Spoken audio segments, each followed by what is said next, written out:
हे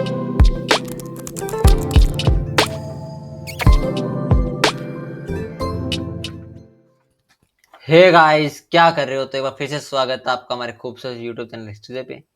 आज के लेक्चर में बात करने वाले डाइवर्जेंस थ्योरम की। ठीक है, मैं सबसे पहले आपको ये बताना चाहूँगा डाइवर्जेंस थ्योरम काम किस लिए आती है। लेकिन उससे पहले मैं बात करता हूँ, ये बताने से पहले मैं बात करता हूँ ग्रीन थ्योरम की। आपको मैं रिकॉल कर रहा था ग्रीन थ्योरम में आपने क्या किया था। अगर आपको ग्रीन थ्योरम का कॉन्सेप्ट नहीं पता है तो आप मेरा लेक्चर देख सकते हो प्रीवियस ईयर, प्रीवियस, है ना। सो ग्रीन थ्योरम की मैं बात करता हूँ। ग्रीन थ्योरम में दो फॉर्म पढ़ी थी आपने, एक पढ़ी टेंजेंशियल फॉर्म, एक पढ़ी नॉर्मल फॉर्म। टेंजेंशियल फॉर्म तो क्या काम में आती थी?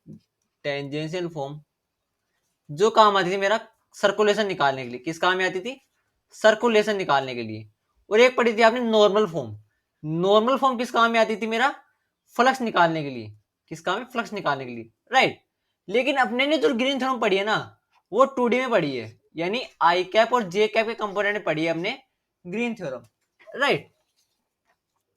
लेकिन अभी अब बात आती है के कंपोनेंट और आ जाए तो उसका सर्कुलेशन या फ्लक्स कैसे निकालते। सर्कुलेशन की बात हमने की थी स्टोक थ्योरम में।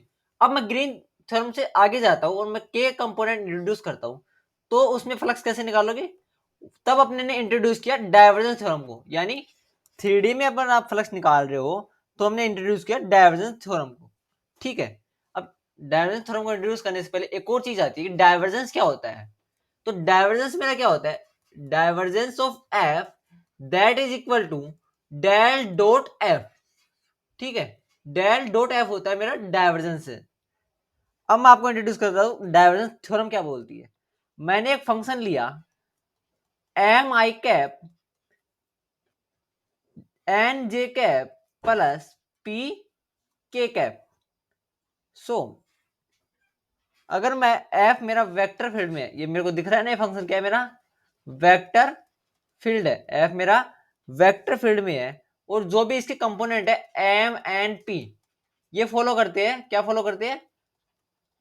कंटिन्यूअस है और क्या है? फर्स्ट पार्शियल डेरिवेटिव है। क्या है? फर्स्ट पार्शियल डेरिवेटिव है, राइट। सो मैं फ्लक्स निकालने के लिए मैं क्या करता हूं? Double integration over S F dot N D sigma. ये मेरा क्या है? Outward flux. ये मेरा क्या है? आउटवर्ड फ्लक्स है। That is equal to triple integration over D. D मेरा कोई रीजन है, del dot F DV. DV मेरा वॉल्यूम का कंपोनेंट है, इसको मैं लिखता हूं dx dy dz।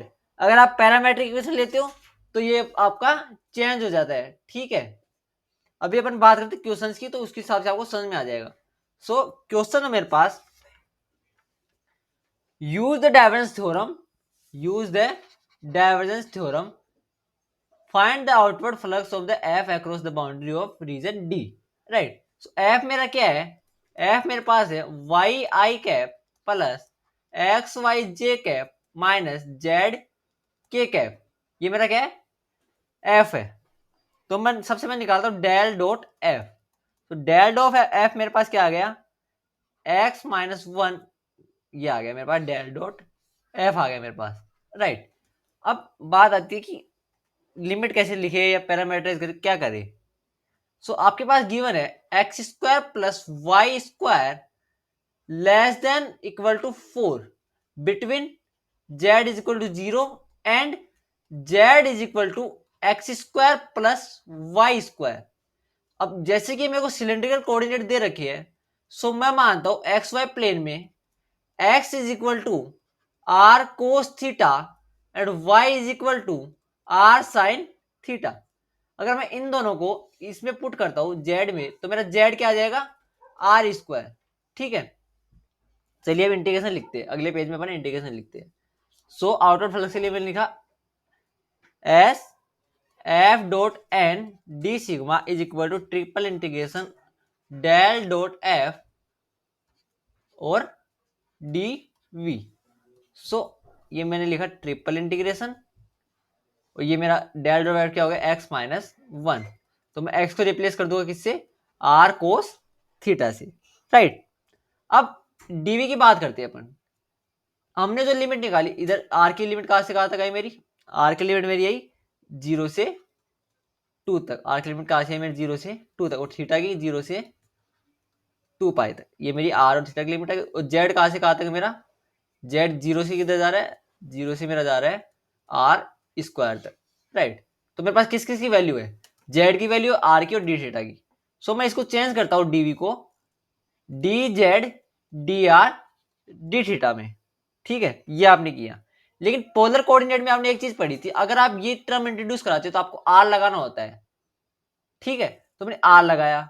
अब मैं डी जेड के लिए मैं लिखता हूं 0 से आर स्क्वायर, आर की वैल्यू लिखी मैंने 0 से 2, 0 से 2, और मैंने लिखा 0 से 2 पाई।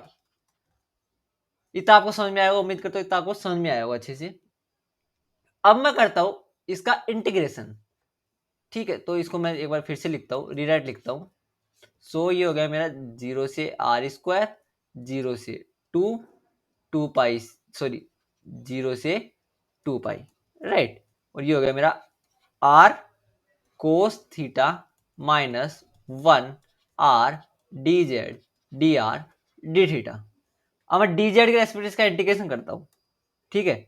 सो डी जेड के रेस्पेक्ट मैंने इंटीग्रेशन किया तो मेरे पास आया 0 से 2 पाई एज इट इज, और 0 से 2 मेरा एज इट इज, राइट।